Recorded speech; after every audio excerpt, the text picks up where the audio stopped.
Alright, what's going on, everybody? Quancredible here. Black Clover chapter 208 is a really hype chapter. Before I get into it though, just so you guys know, I'm not going to be using manga panels in my review for this one either. Just because YouTube is being it's real crazy on YouTube as right now. Like, I'm not going to give you guys the whole scenario, obviously, but I just want to really stay away from the copyright stuff for a little bit. But anyway, like I was saying, this chapter super hype, so I'm just gonna do the thing. So this chapter starts off with Gilder, whatever his name is, and Ravici. This is the first time that we've seen them in like 10, 20 chapters since they very first entered. They came here searching for like magical treasure or something like that, but they definitely are searching for a way out of here at this point. And then immediately after that, it flashes to Yami and Sharla. It's interesting to see that Lich's ultimate sword magic has destroyed a lot of the palace. But back to them, basically, Yami is thanking Sharla for healing his arm, and he feels he can manage at least one dimension slash. Now, what I think will happen here is I think Gilder will see Yami and Charlotte thinking she's Charlotte and try to ask them for a way out of here. And I believe that Yami will use him to insert himself in the fight to get off his one dimension slash to try to kill off the devil in the end. That's my personal theory on that right there. But anyway, after that, it flashes back to Asta, how he was at the end of the last chapter, where he's pouring out more and more anti-magic out of his Demon Slayer sword. So much so that he can't control it. And as we know about anti-magic, it's attracted to magic. So the devil being the like most powerful or having the most magic in this area, it is drawn directly to him. The devil tries to counter it with his lance, but the lance gets like chopped right off, like it goes straight through it. Which the devil seems a bit more shocked than usual, because definitely anti-magic has countered his magic from the other world like throughout this fight, but it's never outright beaten it. Like, we haven't seen Asa's sword outright just destroy or ignore his magic from the other world. So this one, he definitely seems a bit confused, and he also notes that he doesn't know how strong the demon in Asta's grimoire is, or who the devil or demon in Asta's grimoire even is also. But again, it seems that he doesn't care.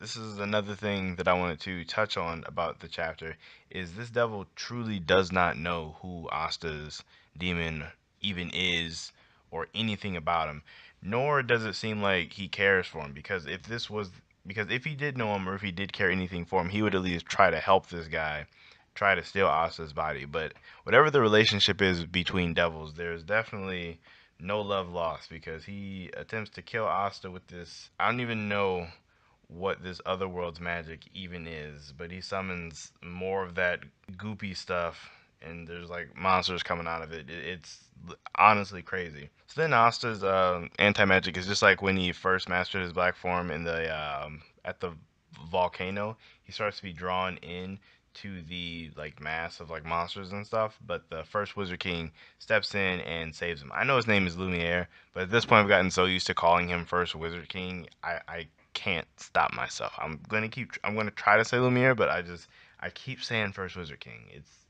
It's hard. But anyway, Asta then attacks Lumiere on accident, of course, just because the anti magic, he can't really control it. It is also at this time that Partry and Yuno are trying to fend off some of this other world magic with their own attacks, but Partry literally can't do anything at all to it. He even notes that he has the same four leaf.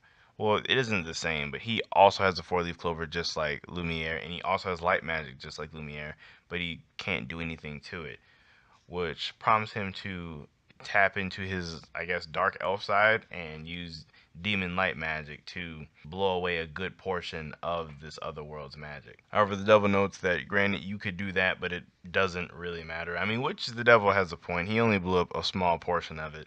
So it's just like the devil's like so overpowered and overconfident. That's like why I like him a lot. But after that, we flash to Lumiere. Asta sent him flying into a wall. So Nero's asking, is he alright? And it seems that he won't be able to use magic for a while, he notes.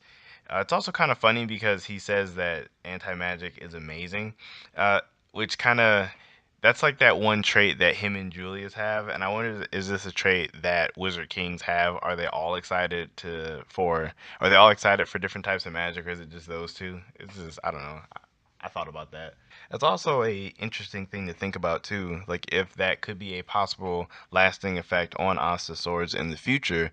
Like, could that even be a thing? Could, if you get hit with it, it could have lasting effects of sealing magic temporarily? That would be, I think that would be fair. I think that would be a fair power up for the future of one of his swords or the Demon Slayer's sword.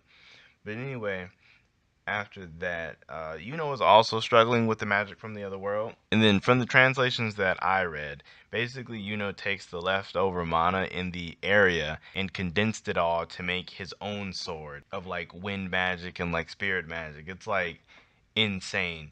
Like, I don't know why people hate on Yuno so much, but Yuno is such a dope character. He really is, especially for this.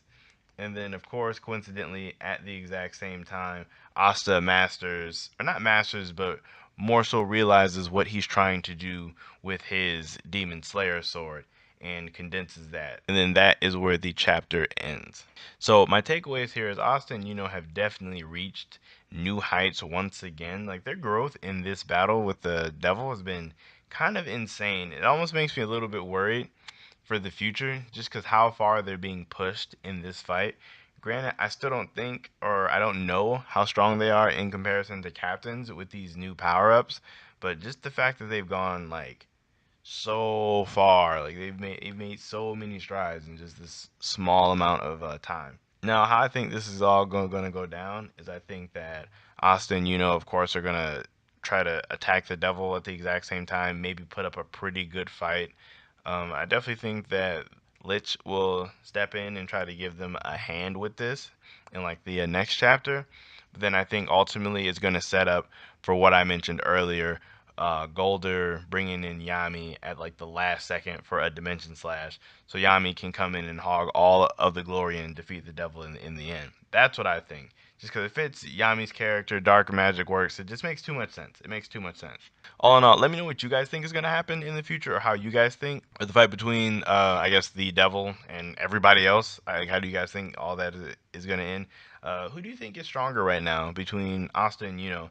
I definitely think that Yuno's form, since at least in the translations I read, it just took mana from the area. There's lots of strong people in this area, so I don't think he is stronger than Asta in his new form, just because his form is dependent, at least as of my understanding right now, it is dependent on who or what is in the area. So yeah, let me know who you guys think is stronger, predictions that you guys got. Like and share if you enjoyed, and outside of that, I'll catch you guys in my next video.